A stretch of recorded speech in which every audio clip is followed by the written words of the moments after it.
Whilst on the hunt for another short indie game, I set my eyes on Oxenfree.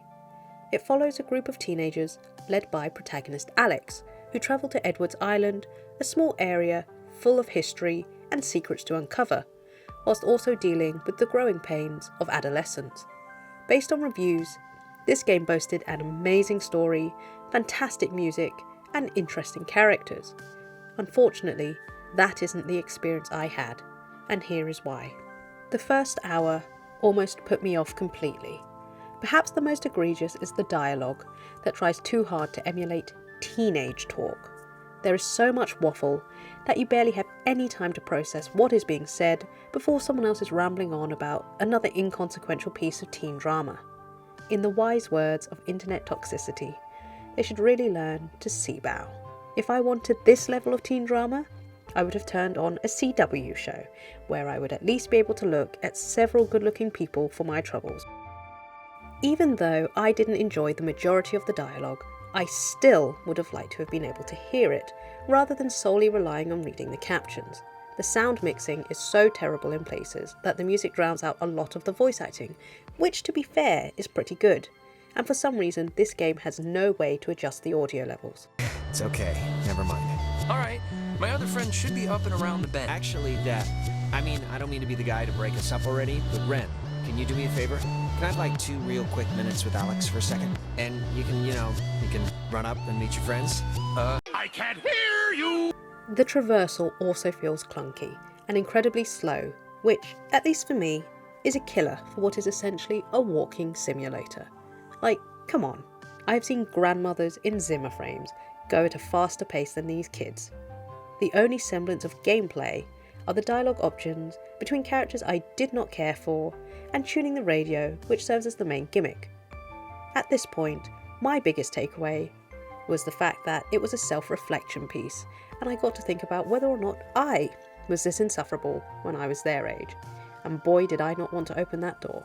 With all these complaints, why did I continue through this? One simple reason: because of the mystery.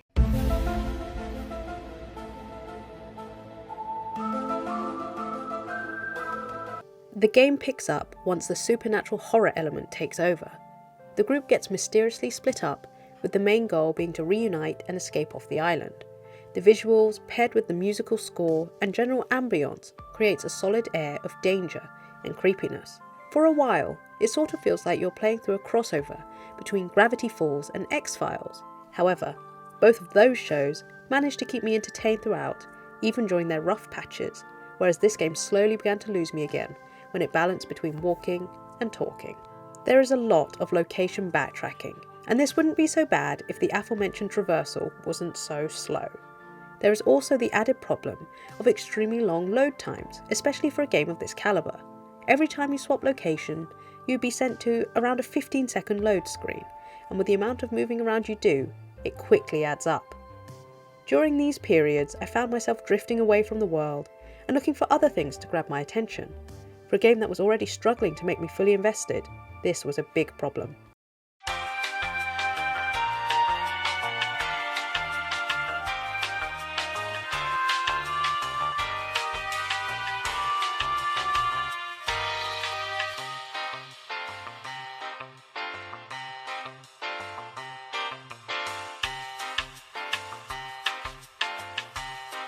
In the end, I suppose the game does manage to put you into the shoes of the characters, as I too wanted off the bloody island.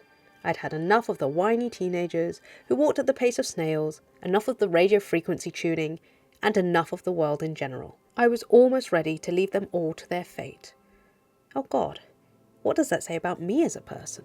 I have heard that the game gets better the more times you play it.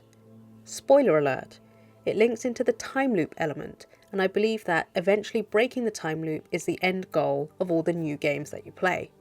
Perhaps one day I will give it another go and strive for the platinum, but I currently have no desire to play this again in the near future.